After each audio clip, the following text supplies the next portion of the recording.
One nation one election కి సంబంధించి first bell మోగింది. జమిలీ బిల్లు ప్రవేశపెట్టడంపై లోక్సభలో ఓటింగ్ జరిగింది. వ్యతిరేకత కన్నా అనుకూలతే అప్పర్ హ్యాండ్ సాధించింది. అయితే బిల్లు పాస్ కావాలంటే మాత్రం ఇంకా చాలా ప్రక్రియ ఉంది. జమిలీ బిల్లు ఇప్పుడు జేపీసీ కోర్టుకు చేరింది.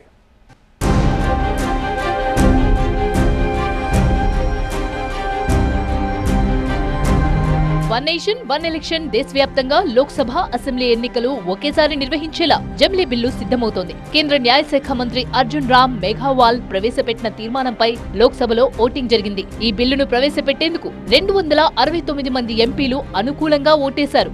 ఈ రోజు జరిగిన ఓటింగ్ కేవలం బిల్లును ప్రవేశపెట్టడం కోసం మాత్రమే ఆ ఓటింగ్ అంతా కూడా జరిగింది. ప్రవేశపెట్టడాన్నే కాంగ్రెస్ సహా విపక్ష పార్టీలు వ్యతిరేకించాయి.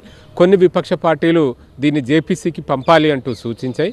సో ఈ నేపథ్యంలో దాన్ని టేబుల్ చేసిన తర్వాత ఇంట్రడ్యూస్ చేయడము, జేపీసీకి పంపించాలా వద్దా అన్న అంశం మీదనే ఈ ఓటింగ్ అంతా కూడా జరిగిందన్నది మనకు అర్థమవుతుంది. జమిలీ బిల్లు రాజ్యాంగ మౌలిక స్వరూపానికి విరుద్ధమన్నారు విపక్ష కాంగ్రెస్ ఎంపీలు. ఈ బిల్లు వల్ల ఎన్నికలు నియంతృత్వానికి దారితీస్తాయని విమర్శించారు ఎస్పీ నేతలు. రాష్ట్రాల హక్కులను కాలరాసేందుకే జమిలీ బిల్లును తెస్తున్నారని ఆరోపించారు తృణమూల్ ఎంపీలు. జమిలీ ప్రజాస్వామ్య స్ఫూర్తికి విరుద్ధమన్నారు అసదుద్దీన్ ఓవైసీ. ప్రాంతీయ పార్టీల ఉనికి లేకుండా చేయడం కోసమే జమిలీ బిల్లు తెస్తున్నారన్నారు శివసేన, ఎన్సీపీ ఎంపీ నేతలు. కేంద్ర ఎన్నికల సంఘానికి, రాష్ట్రపతికి ఈ బిల్లు ద్వారా అపరిమితమైన అధికారాల్ని కట్టజెపుతున్నారని, అది ప్రజాస్వామ్య స్ఫూర్తికి, రాజ్యాంగ మౌలిక స్ఫూర్తికి విరుద్ధమని విపక్షాలు వాదిస్తున్నాయి. అటువంటి అపరిమిత అధికారాలు కట్టబెడితే రాష్ట్రాల ప్రభుత్వాల గడువు ముగియకుండానే మధ్యలోనే వారు ఎన్నికలకి వెళ్ళిపోవడం, ఇటువంటివి ఏమైనా చేయవచ్చు, ప్రజాస్వామ్య విరుద్ధంగా వ్యవహరించవచ్చు అన్న ఆందోళన విపక్ష పార్టీలో ఉంది. మరిలా భిన్న అభిప్రాయాల క్రమంలో బిల్లు ఆమోదానికి దారేది. ఎలాంటి ప్రక్రియ జరగాల్సి ఉంటుంది?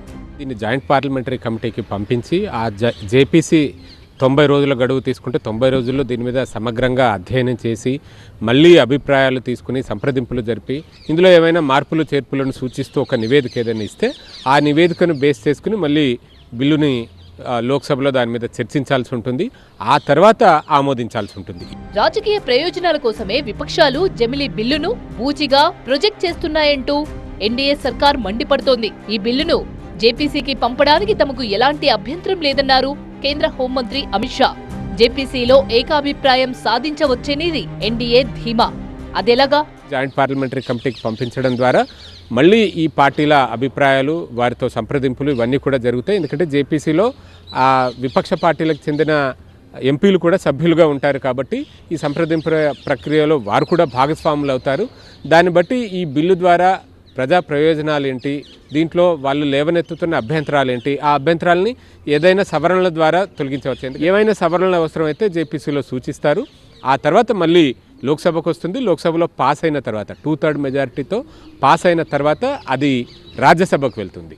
రాజ్యసభలో కూడా 2/3 మెజారిటీతో పాస్ అయితే బిల్లు అమల్లోకి వస్తుంది. రాష్ట్రపతి ఆమోద ముద్ర పడిన తర్వాత ఫర్దర్గా అప్పుడు జమిలీ ఎన్నికలు ఎప్పటి నుంచి నిర్వహించవచ్చు ఏంటి అన్నది ఈ బిల్లు సందర్భంగా జరిగే చర్చ, దాన్ని పాస్ అయిన సందర్భంగా మనకు ఒక క్లారిటీ రానుంది. జమిలీ ఎన్నికల వల్ల రాష్ట్రాల హక్కులకు ఎలాంటి భంగం వాటిల్లదు అనేది ఎన్డీఏ వాదన. రాజ్యాంగ మౌలిక స్వరూపానికి ఇది వ్యతిరేకం కాదన్నారు మంత్రి అర్జున్ రామ్ మేఘవాల్.